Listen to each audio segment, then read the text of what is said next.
Tiens, tiens, tiens. Tiens, tiens, tiens. Les huissiers à ma porte. Deux jours. Bref. Bon, j'y connais que dalle. Donc dans le doute, bravo. Bravo Petit pour l'argent. C'est tout ce que j'aurais à dire. Comme il disait Forrest Gump, c'est tout ce que j'aurais à dire sur le sujet. Ok, on va regarder la vidéo. La vidéo, c'est maintenant. Donc Scoring Aeternum, petit documentaire de 16 minutes. De 16 minutes sur la musique dans New World, c'est dit pas. Oh oui. On a posé.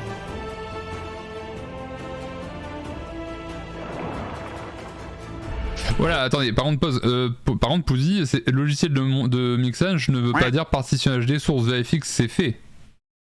Vérifie que le logiciel en question fait ça, hein. C'est pas inclus forcément. Méfiance, hein. Attention. Parce que si c'est pour ça que tu l'achètes mais que c'est pas dedans, t'as l'air con. Attention.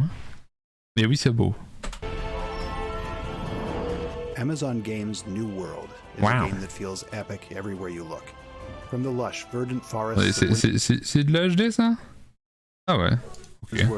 To the desolate crimson wastes of shattered mountain. Every inch of the land of Aeternum feels alive and brimming with possibility. Ah ouais. But a world cannot exist in a vacuum. To truly make a game sing, you need to fill it with sound. Ah oui, les sons là, vas-y montre-moi quand tu t'es... axe against a tree, every scrape of sword against steel, every roar from a terrifying beast. It all helps to create a believable world you can lose yourself in. And it all needs to work with a soundtrack underpinning the entire experience, immediately telling you what kind of world you're arriving in before you've even set foot on dry land.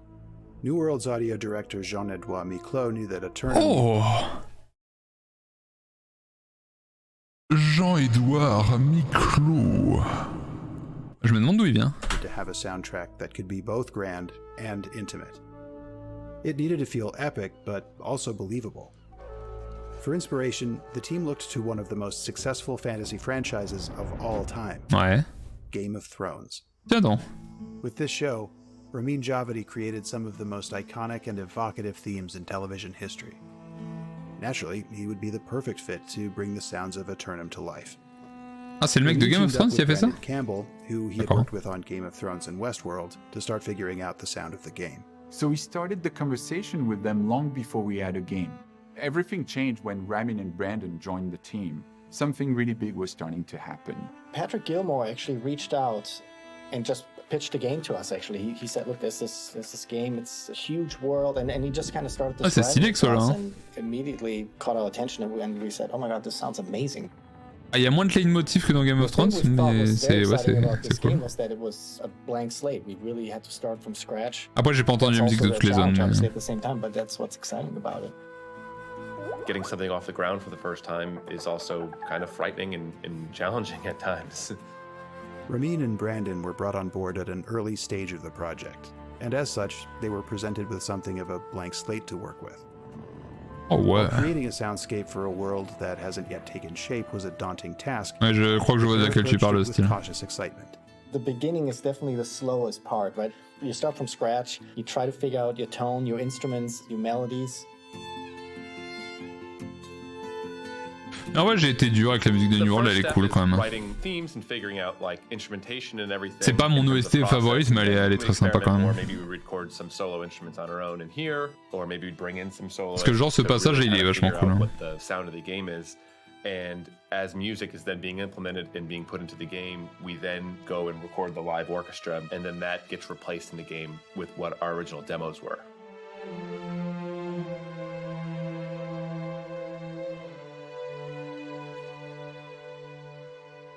C'est beau. Dites-le que c'est beau.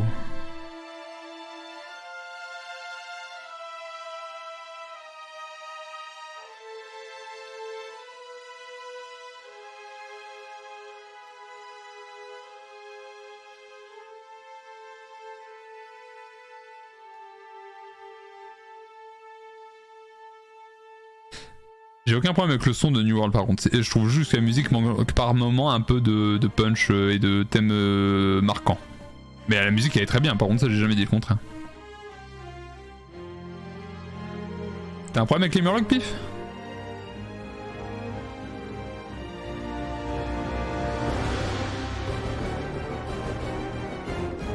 The nice thing about composing for a game is that it's so drawn out, and even in the beginning we didn't have a lot of visual references, so we just kind of got to experiment and come up with melodies and thematic material and different soundscapes. For a game like New World, we were never writing to pictures, so we just got to write 2, 3, 4, 5-minute pieces of music without worrying about hitting specific sync points. So it gives you a lot of freedom musically. You have to stay within a certain emotion or vibe or something, but it gives you a lot of freedom to just write nice pieces of music. Because there's so much more music and the world's so much more vast. Si c'est vrai au style, c'est cool. A feature film's 2 hours. Gameplays can be thousands of hours for this. Use a lot more instruments and there'll still be a lot more cohesion because there's so much more music. Games like New World aren't built in a day. And in these early stages, the composers had very little to guide them on their path to creating an appropriate score. To help spark their imagination, Amazon Games provided the duo with early concept art and designs for inspiration. Attends. Wow. Amazon Games provided the duo. Gimme? Moi je veux bien le fond d'écran là. Ouais, si Amazon? Give me a place. Donne-moi le fond d'écran. With early concept art and designs for inspiration. At first there was not much, which actually was kind of fun. I mean, it's that thing where you start with so little, and then it's like, how do you try to narrow it down? So, and then we were asking for give us anything that you have at this point. So it literally started with just sometimes the costumes or just some landscape design. Ah, les prêtres. Oh, mais ça aussi c'est trop beau. I get very influenced by colors, so I get very inspired. As the game progressed, we get some playthroughs and we'd see characters running through different areas and levels or fighting one another. We weren't trying to pinpoint an authentic time period or anything because it's just a different world, right? So it gave us the creative freedom to just get to react to what we were seeing and just attach a sonic landscape to it. For a world as vast and diverse as Aeternum, oh, le thème de base il se reconnaît quand même pas mal, voilà. C'est juste qu'il est pas très punchy quoi. C'est assez calme. The many regions of the game's world. But variety was an aspect of scoring that Ramin and Brandon embraced. We used a lot. I mean, obviously we used the orchestra quite a bit, and we used traditional choir quite a bit, but we used solo singers and we used solo instruments. Mandolin to fiddle to accordion to woodwinds to anything we could think of it. We were trying to just really get wide, and then we used a whole bunch of different types of percussion. And it was a dream job in a way for a composer because we could just look for any instrument and thought, well, we haven't used this instrument yet. Steel drums. I mean, we used steel drums. I mean, could this possibly work? And we're like, it does work. Let's put it in. And so we just nerded out and we just had fun with it. Yeah, the one that's used most often in the game was that big drum that I found in New Mexico. Well, the biggest thing about it was just big. We kind of like big, deep drums, but it's beautiful. I mean, I don't know how long these take to make, but it's a beautiful piece of craftsmanship. They take out a big tree, they cut and they hollow out, and then they stretch over. Eux aussi ils ont monté leur artisanat pour faire de la musique. Animal skin over both sides of it. It's got a beautiful tone, and I loved watching some of the musicians in Taos play it, and I just thought it was just a beautiful sound that would get a lot of mileage out in the game. We used quite a bit of synthesizers on the game as well. We use synthesizer besides from an arrangement standpoint also because you can create kind of sounds that acoustic instruments can't play without kind of some type of manipulation. So play something that you listen to and you're like, I'm not exactly sure what that is. It kind of sounds maybe like a flute, but it's also not a flute, and so you can kind of create little otherworldly sounds. Pour le côté surnaturel, c'est une bonne idée. Hein. It's great for something like New World because it's rooted in the real world, but it's a fictional land. So juste voilà, ils ont publié la soundtrack. Hein. Je l'ai linké tout à l'heure, mais tiens, regarde, si t'as envie de jeter un œil après. Hein. Alors je sais pas si tout est dedans, mais il y en a une partie en tout cas. We felt that synthesizers are just as much part of the palette that we're allowed to use because they're another great addition to add more color to these tracks. You can hear these more electronic sounds from the synthesizers used to appear in They Watch. They Watch. Pour les anciens.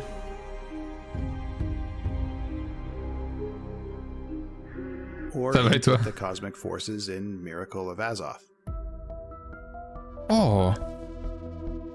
Ah oui, non mais il y a clairement des soundtracks que j'ai pas entendus en fait.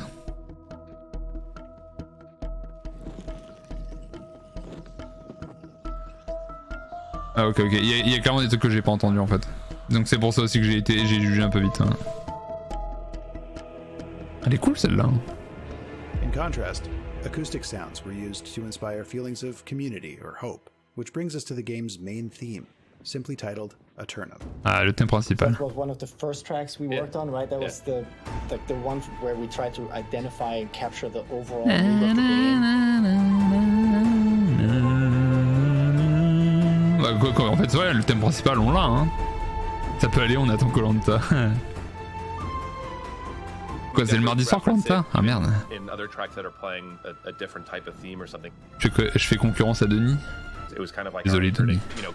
We said instrumentation and color-wise and dynamic-wise, we kind of end up kind of all over the place, and so we were always able to anchor it back to our game by referencing like little motifs from the main theme. Yeah, and I think because there is so many different tracks, it is kind of nice to think of it as this one theme that is kind of the core of it all. Ah, c'est cool. Vu comme ça, j'aime bien comment il raconte. Au final, c'est pour ça qu'il y a peu de leitmotiv ailleurs, c'est parce qu'il y a vraiment un thème principal qui transpire partout. For the Angry Earth, they combine pounding drums with eerie choir vocals, creating an ominous but otherworldly feel.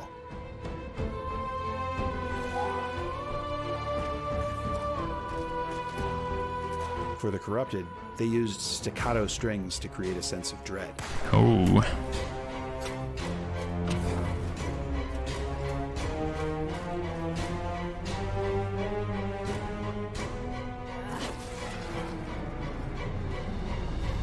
Zaballa. While the Lost's themes incorporate synthesizer sounds to instill a feeling of discomfort.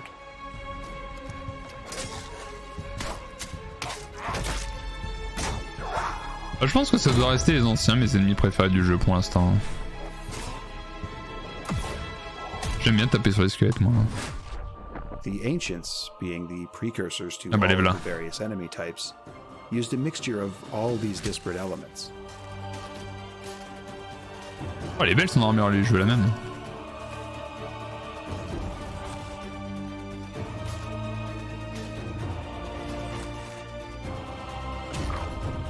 But it wasn't just the music that gave the enemies authenticity. The sound team devised entire languages for the creatures of Aeternum to use. Regarding voices, we now have VO localized in 8 languages, but we also created 3 unique languages for the Corrupted. D'ailleurs, hein, si vous n'étiez pas au courant, mais il y a une VF du coup en tout cas pour la quête principale de New World et pour certains PNJ en tout cas, je sais pas si c'est généralisé pour tout, mais au moins pour le principal, il y a les voix françaises. Et honnêtement, la VF du jeu, elle est ultra propre, hein, n'hésitez pas à la tester. The Ancients and the Lost. Each language has 4,000 words with present, past, and future tenses, and complete grammar and conjugation. Allez. So I could say, for example, in the Corrupted language, Mahiveb, Kin Bipanugo, Tetak Nom, Mab Mafivbi, Kobam Biwunge, Dempapokaya. And that would mean, I see where they live. Come with me if you want to eat fresh meat. Beyond the score, it takes hundreds if not thousands of ambient sounds to create a world that feels alive. From the rustling of trees to the sound of a spear striking a shield, a huge library of sound effects was required to give Aeternum the level of detail. Oh ouais, la lance.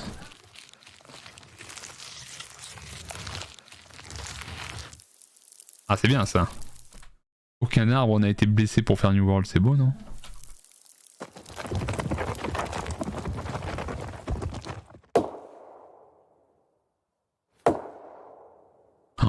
Oh ouais, le bruit là. Oh ouais. Oh ouais. Ils ont pas fait mal aux cailloux non plus. Meilleur jeu. Saint-Nabord, c'est où Saint-Nabord? Il vient d'où ce con? Pardon, ce monsieur. Le monsieur qui s'occupait du son à la Saint d'abord, c'est où?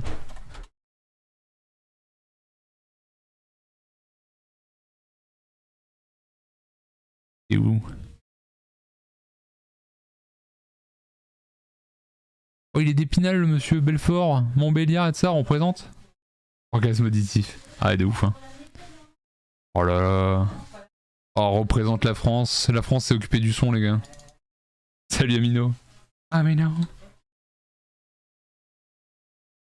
Sound à bord, and during my mini trips to visit family, my dad would come with me to help me record the sounds in the forest just 5 minutes drive from their house, and would take ropes, would wrap them around the trees and pull them slowly to get a long cracking sound. Hearing those sounds in a live game reminds me of those intimate father and son moments. I'm pretty happy with how the musket turned out after recording the Civil War reenactment in Huntington Beach. We had authorization to place all our microphones on the field and around the cannons and close and far away from the muskets. You see, I feel that commercial sound libraries tend to focus too much on the blockbuster experience, and we're more looking for documentary. Ah, c'est vraiment intéressant ce qu'il raconte là, parce que du coup, c'est peut-être aussi pour ça qu'on trouve le son si cool, c'est qu'au final, le son il est très réaliste. Là où souvent, c'est des grosses explosions qui pètent dans tous les sens. Pif, je le crois sur tous les streams PlayNewWorld, peu importe l'heure de la journée. Ah ouais, bah Pif, il est partout. Hein. Mais c'est ici son bercail. Ici, c'est le turf, c'est son antre. For the sound effects, I think it comes from the level of details. Your voice gets muffled and resonates if you put a helmet on. La maison. You can also hear the rustle of your shirt or your leather coat all the way to the tinkle of oh là, les petites armures, là, ils spoilent. And we also added sounds for the sword on your hip or the bow that you have equipped on your back all the way to the shield that you carry. You see, we wanted the player to feel the weight of every weapon. But there's a catch. The heavier you get, the louder you become too. For the ambiances, if you go into the rain, you will hear the drops falling on your leather coat. Ah, c'est trop It will stylé. sound like tinkles if you wear metallic armor. That rain actually changes if you're on the road or if you're on the grass, and if you go inside a wooden house. And it will change also if you're inside a tent. Mais les gros maboules. Feel the drops falling on the fabric above your head. Les gros maboules. The ambience is actually driven by the assets. So if you are in a forest and some players chop down all the trees, the sound of the wind in the pine trees will actually gradually fade out to complete silence. Oh, les gros maboules. Languages and sound effects. The sound team has designed a world that feels real and tangible. No matter Putain, et le chef de l'équipe son, c'est un français quoi. Cocorico, bordel. what activities the player is participating in. This is thanks not only to the almost boundless creativity of the talent involved, but their enduring spirit of collaboration. This was the first, even though not release date wise, but starting date wise, it's the first time I got to collaborate with Ramin as a co-composer. Oh. And so dynamically, our relationship was just a little bit different than it had been previously. And getting to work on melodies and themes and music with him was really kind of a special experience for me. And I'm really proud of the music we came up with for this game. It will always have like a very kind of special place in my heart. We also recorded the Prague Orchestra a few times because we can't fake live performance. Musicians add their own layers of interpretation, and it just makes everything more real and organic. Collaborating with them was a dream come true for me, but now might be the best time for you to judge it by yourself. Go listen to the soundtrack or come join us in the game and tell us what you think. J'aimerais bien. See you in Aeternum. Oh le bâtard. Hein. Bah oui, mais nous aussi on veut aller dans le jeu pour te dire. Enfoiré. Il a dit viens dans le jeu quoi.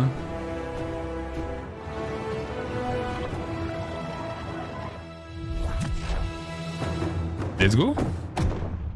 Oh les petits frissons à la fin là. Bon ça. Ok. Et donc la musique est sur YouTube.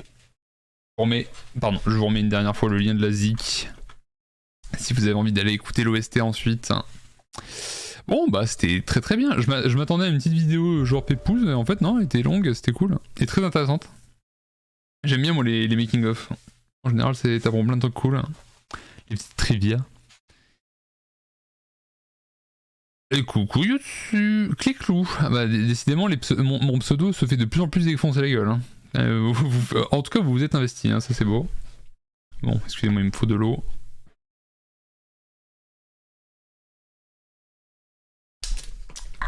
Ah. Ok. Ouais,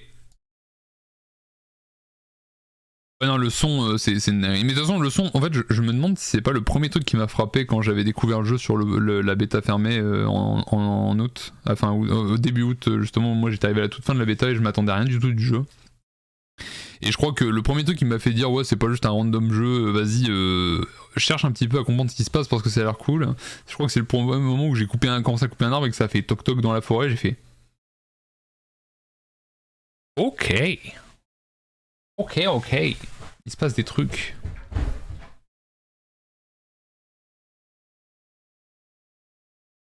Mon frère j'ai cru que c'était tué. Les escaliers. Bref. Bien. Bon bah c'était la vidéo. Bravo à tous.